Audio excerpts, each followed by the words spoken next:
Hey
everybody, we are reporting live from the Thing in Seattle, Washington. This is Jackie Cruz, and to my right is Michael White.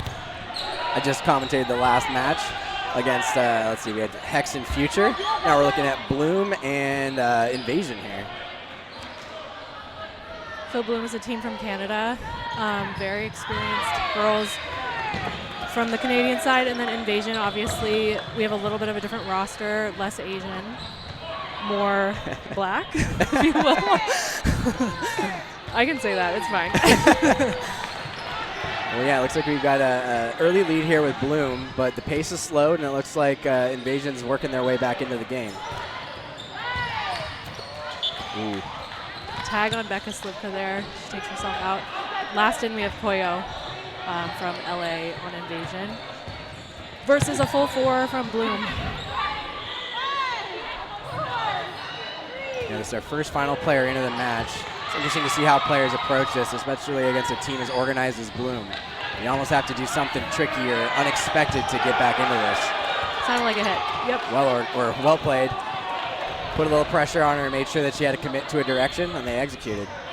Michael, what would you predict the score of this match is going to be? That's a tough one. I've seen Bloom play a bit over this last year, and I know how strong they can be. For whatever reason, though, the matches I've seen, they tend to kind of start slow and work through the match. So I wouldn't be surprised if this is close. I don't know if it's going to go more than 3-3, but I wouldn't be surprised if Invasion kind of gets some momentum and starts rolling away if they get a strong start. They're down 1, so they're going to have to respond. They've been catching a lot from what I've seen this morning on Invasion, so I wouldn't be surprised if the catching game is in their favor in this match. Yeah, I like there on Katie Sanchez. I like the defense from Invasion there. It was unfortunate that they got the hit, but I like that Grace is pushing up on that right side, trying to protect her teammate on the opposite corner. I know Bloom is a tough team to hit. They're all very survivable, so it's kind of almost a war of attrition. You have to kind of take your time and make sure that you're coordinating what you're doing. Those solo throws are difficult to place against this team. I think when Bloom has 4, they're probably always going to throw 2, is my guess. Mm-hmm. But they can lean on that survivability. They don't necessarily have to make those single ball throws to get those hits. They can use 2 to hit 1 and then survive the next play and get the value out of every throw. But Invasion is pretty survivable themselves. Like you said, they can catch.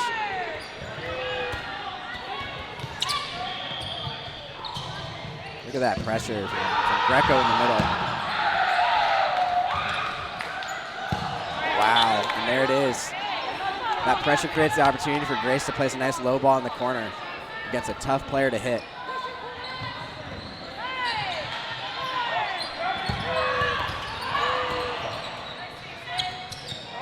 Just gonna look at the Bloom roster real quick because I don't really know any of their names, to be honest. Okay, wait, I know some of these girls. We have Stella Valance, Alyssa Jorger, Giselle Sue, Ada Chung, Brenna Ramsey, Antonia Wu, Lucy Groves, and Lauren Mew. I recognize a couple of those names. Yeah. I should by now. I've seen him playing long enough. I'm just so bad with names. Looks like Invasion kind of getting a lead in this one and controlling the pace.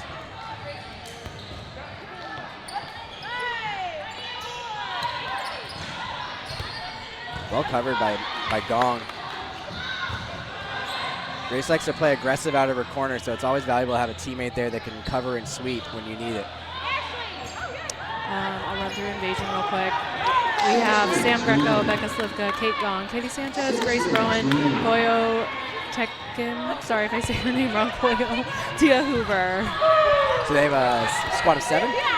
Squad of 7, yeah. It's probably like on the smaller side. I was going to say. I know that Canada likes to bring up to like 11. I think Caffeine & Co. brought a big roster just to keep people fresh, I guess. I'm not really sure what the advantage to that is other than that. Well, yeah, I hadn't really considered it, but I was talking to a friend earlier. Having a deep roster allows you to have more ball retrievers, which can actually have a big impact on the game.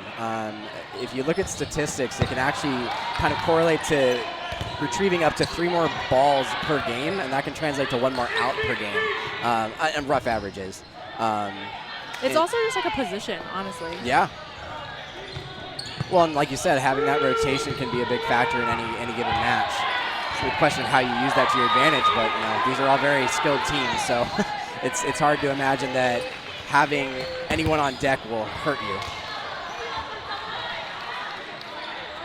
That's a crazy statistic. I'm just kind of thinking it through what you just said. It's my stats guy, Mr. Brian Anderson. He'll actually be commentating with me on the next set here. He gets into the weeds a little bit, and he'll surprise you with some figures. Okay, so I didn't even get to give my prediction. Oh yeah. What do you think? You're the expert here. I am not. So I am not the expert. I'm really kind of turned. I don't know. The tables have turned based on these first couple games with Bloom leading the way here. I don't know if Becca and Grace are going to close this one out. I'd love to say they can.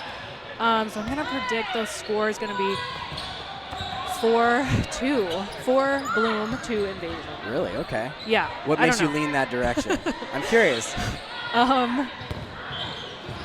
I think I don't know. Just based on the momentum already. I was going to say, like, that seems to be the biggest thing that we're seeing is there is a big momentum shift for both teams, but Bloom is on top at the moment. And it's almost hard to imagine what would swing in Invasion's favor in this situation. I'm going to give another stat if you want. I did some math earlier on Katie Sanchez, who I've been wondering about for a long time. Katie Sanchez is 43 years old. And I'm pointing that out because I'm a 36-year-old woman. And I kind of like struggle with when to retire versus when to keep going. And Katie Sanchez is truly an inspiration to me. That's what we want to hear. That's what we want to hear. We don't want retirement. We want inspired players. Sorry to reveal her age on the live stream, but I think people should know. Like, we should talk about this as women. Because that's incredible to be playing at her level and move like she can, throw like she can. Like, she's got to have a rotator cuff issue, but she doesn't act like it, you know? It really is impressive, and it's one of the beauties of dodgeball is that I think even as your body may wear, it's one of those games you can kind of always hold on to, in my opinion.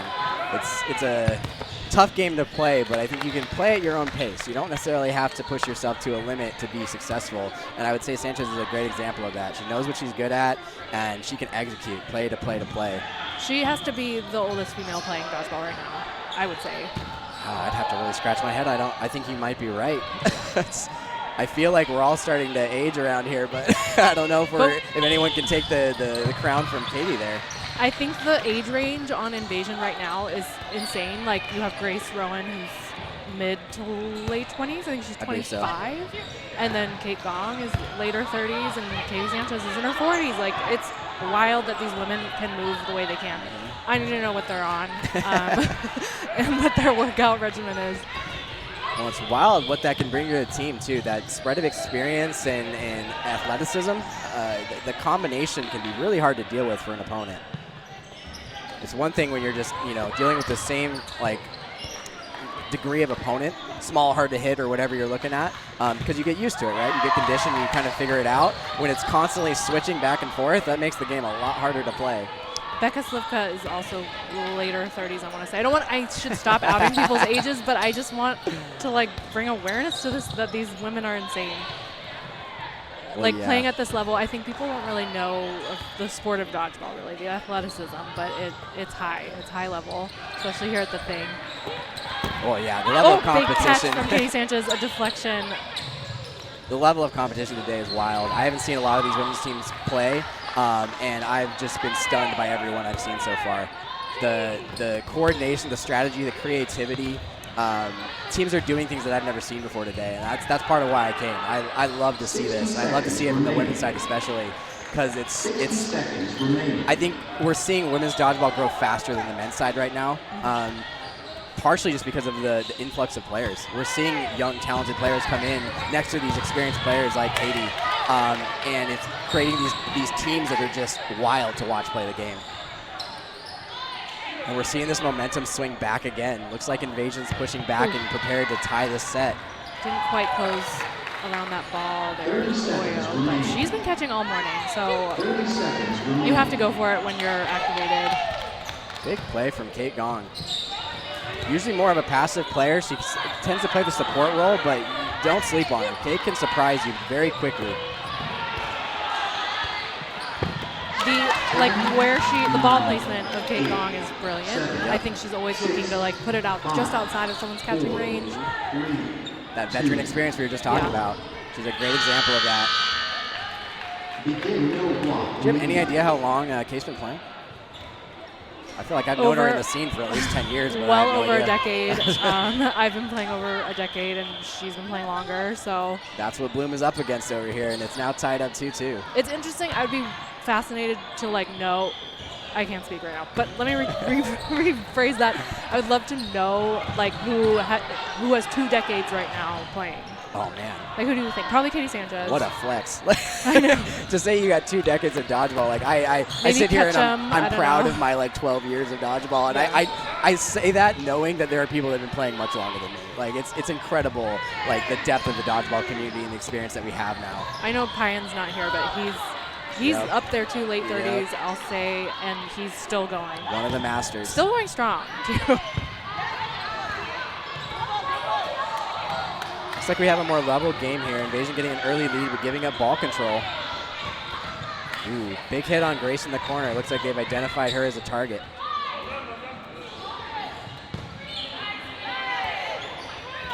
Look at that pressure. Tia almost creating the and did not connect. Yeah, almost creating the opportunity to catch there. I love that pressure from Katie on the left. Yeah. It's one of the best parts about women's dodgeball for me is watching all these underhand throws and all the poise that comes from that style of throwing the ball. It's not necessarily about throwing it fast, although some of these girls can throw it faster than I can that way. It's incredible.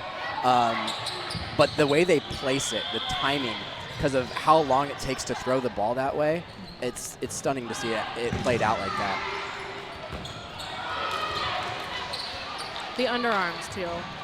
The underarm softball throw. Yep. Insane.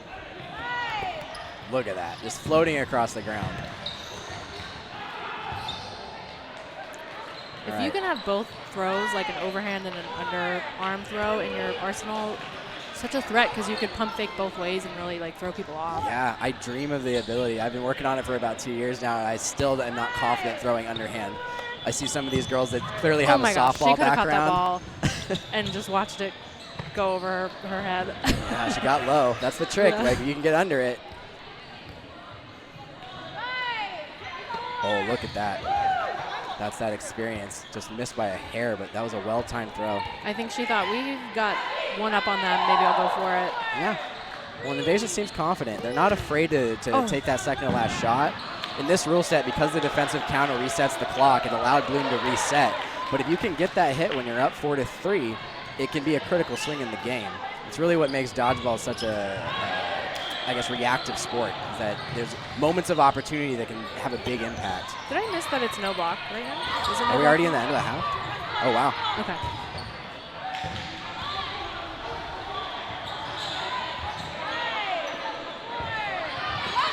Look at that. Just even through willing her to throw the legs. last ball. And switching it up, passing it to her teammate. I like the ability to rely on different throwers.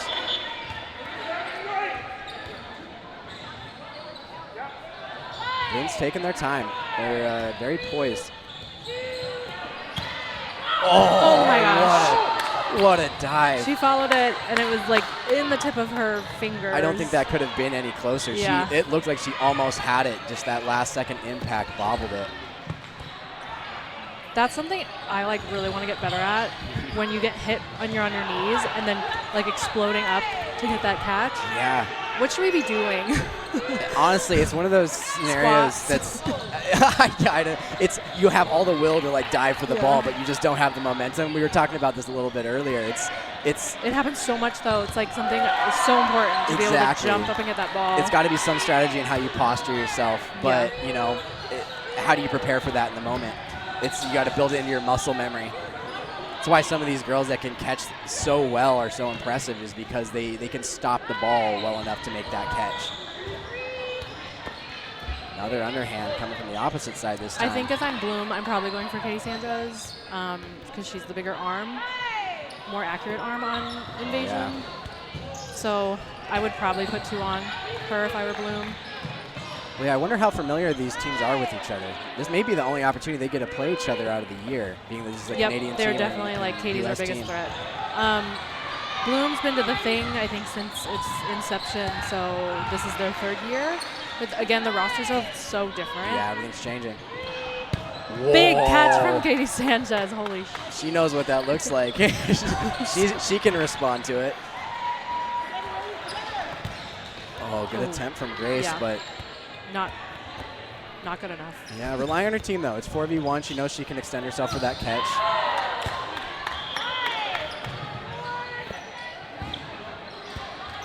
I like the pressure from Kate on the right side, making sure her opponent's not calm.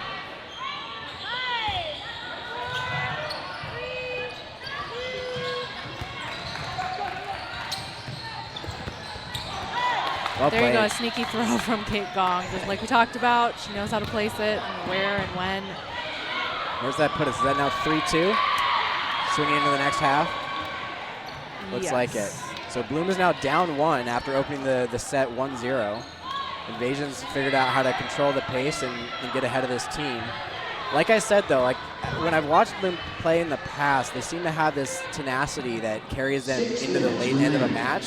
So I'm curious to see if they make a significant push here to really battle back. They're only down 1, but if you go down 2 in this stage of the game, that can feel a lot farther away. Coming back down 2 in the second half is actually a steep climb.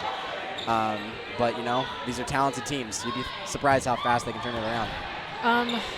Have we talked about the format at all? Just briefly, 20-minute halves? Are we playing 20-minute? I believe so. 20-minute halves for the standard WDF rule set. So I was looking at this last night. Because this is a confined tournament, for round robin, we're doing 12-minute halves, 24-minute sets. Thank you. And we're continuing into no block for each half. So at the end of the first half, 12 minutes, it'll continue into no block, and that time leads into the second half. So that'll cut out of the 12 minutes, and then you'll play a second no block at the end of the second half to decide whoever wins that last game. Ties are allowed, though. There is no overtime to decide ties. Okay. So every game win does weigh on your standing after round robin. Okay. Thank you, Michael White. Well, let's see. Would you like to nominate 2 of our players for the VC MVP of the match? Well, let's talk about this. Okay, yeah, we can think about it. I'm going Katie Sanchez. I think that's a wise choice. From Invasion, and then Bloom. I'm going to pay attention a little bit, but what do you think, Michael? From Bloom, they're playing so well as a team.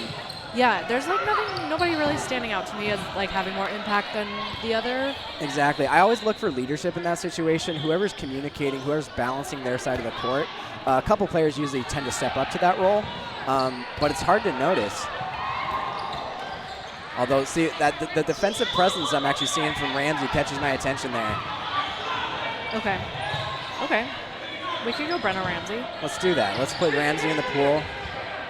Oh, big catch from Samantha. Sam Greco is just known for that kind of catch, like a pop-up, and she just tracks it in. Exactly what we're talking about. She knows how to get the ball to stop. And she knows what she's doing on that back line as far as catching goes. And she'll sacrifice herself to be out for that catch. She commits 100%. Yeah.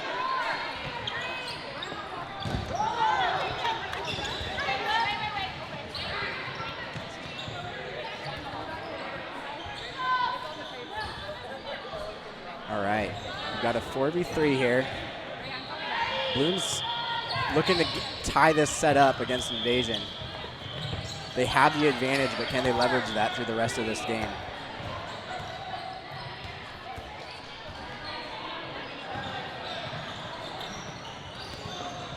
Just a single ball throw, no connection there. We've got 4 on Bloom versus 3 on Invasion. I think Bloom's going to take this one. Remind me the name of Purple Pants in the middle on the Invasion side. Purple Pants is Koyo. Koyo's, I'm noticing, has survived to the late game in most of these sets. I think I would actually nominate her. Yeah. Grace is quite a presence on that right corner, but I like to see the survivability. If you can stay in the game, you can give your team time to be successful. Wow. Even if you're not necessarily. Accuracy from Grace Rowan. Oh, yeah, look at that. That just was cross connects court. in between where she's holding the ball and her feet. Really hard area to connect with. How do you spell Koyo's last name? N-T-E-K-I-M. N-T-E-K-I-M. Nitemkin? Can you see it? I gotta scroll. Hold on, scrolling. Where'd they go? Invasion. N-T-E-K-I-M. Let's see here. Oh. Right under Grace. Okay, yeah, I think you're pronouncing it right. Nitemkin. That would be my best guess. We gotta get under control, Michael. That's my nomination, so. Okay. Okay. How many can we nominate? 2 for each team. Oh, okay. And then the chat's voting to see the MVP. I'm gonna go Grace Rowe. Can I go Grace or no? We already have 2 for Invasion. We've got okay. Sanchez and Nitemkin. We've got Ramsey from the Bloom side. Who else do you think is commanding a presence on the Bloom side of the court? I think Sue. Number 10. That doesn't surprise me. She seems to be surviving to the late game as well. She's been playing the corner a lot, and that's a tough position to survive in. So that does demonstrate some control. What's her first name? Giselle Sue. Sue.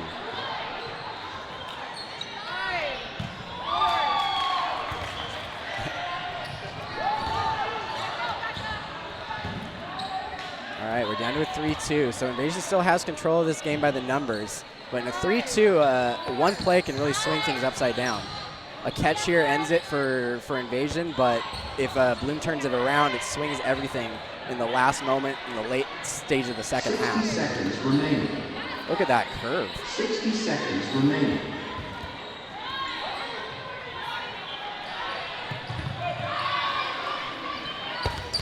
Seeing some coordination. I think that hit her in the face off her block. Bella Ramsey takes it out. Unfortunately, looks like it might have caught an eye. Good attempt to block, though. She stayed low, got her balls up, just had 2 coordinated throws come at her. That's tough to survive. Ooh, really? Oh, just Nick. I didn't see I know, the ball. I didn't hear or see a hit, but that's really great honesty. It's like time's coming down here. They're now down 2, Bloom to Invasion, 4-2. They're going to have to play fast in order to climb back into this. That may not be to Bloom's nature. What's your strategy to this? If you're in a late time crunch, so you're already getting the countdown. We're about to enter into no block. How do you approach that when you're trying to speed up the game in this format?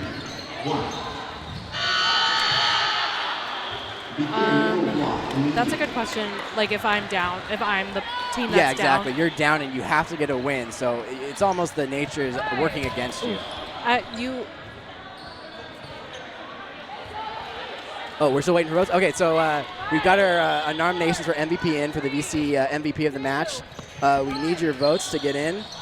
We've got about less than 2 minutes, I believe, in this no block to squeeze your votes in before the match. Looks like we're starting to see some numbers come in. It's balancing out. Ooh, big hit on Kikong as she tries to scramble for that ball in the middle. For me, my strategy would be we would be putting multiple balls on targets. We just got to hit people out. We have to generate outs. Okay, so but working with your team, not necessarily taking solo throws, but coming out aggressively as a team. Yeah, because I mean, if you're not hitting solo, you got to go with 2 arms. Yeah. Unfortunately, and it gives them an advantage of having more balls, but then we have to rely on our catching skills, right? Yeah. So hopefully we can all. Well, that's part of the swing is like it may seem desperate to like extend for catches, but when you're against the clock, it's almost your best option because it, one, gets a player out but may turn a player back in. It's the risk of hanging yourself out there for that catch, but you have to invite it, right? Otherwise, they're never going to give it to you. Big catch from Tia. Tia's been catching like that all morning, ball in her hand. it's almost like she goes for a block and then just shifts it down a little bit and tracks the ball right into her belly. It's incredible.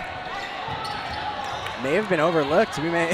She seems to be playing off that corner really well. Stepping up towards the end of the game, make sure they close as a team. Yep.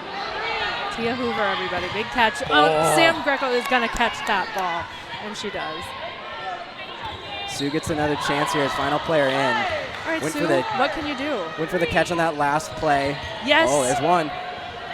Generates one out. Greco just reached for it on the tip of her fingers.